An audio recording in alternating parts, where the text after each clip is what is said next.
এই জন্যই আল্লাহ বলে আকাশটা রাখছি খুঁটি ছাড়া, যাতে তুই দেখিস আর বুঝিস যে এটাকে যদি আমি খুঁটি ছাড়া দাঁড় করাইতে পারি, তাইলে তোকেও আমি খাড়ার উপরে নাচাইতে পারি। তোর বাবা দরকার ছিল বিশাল সূর্যটাকে যদি আমি মহাশূন্যের ভিতরে, শূন্যের ভিতরে রাখা যদি আমি এটাকে ঘন্টায় 6 লক্ষ কিলোমিটার বেগে যদি দৌড়াইতে পারি, যেটা তোদের দুনিয়ার থেকে 13 লক্ষ গুণ বড়, আমি আল্লাহ যদি এটা পারি, তাহলে তোর মতো 3.5 হাইতে একটা মানুষ, 6 ফিট 6.5 ফিটের একটা মানুষকেও আমি বাধ্য করতে পারি।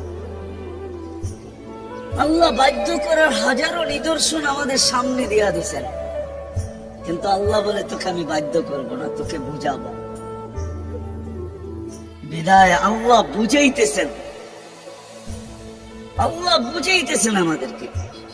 বিদায় কথা যেখানে শুরু ওইখানে আবার যেতেছি, যাতে বুঝে আসে দুনিয়াতে যে পা রাখছে কেন যাবে না, সেই কথা মেনে নিবে না কোনোদিন যে আমি চিরদিন এখানে থাকবো। সেই কথায় বিশ্বাসী, আজ হোক কাল হোক আমাকে চলে যেতে হবে।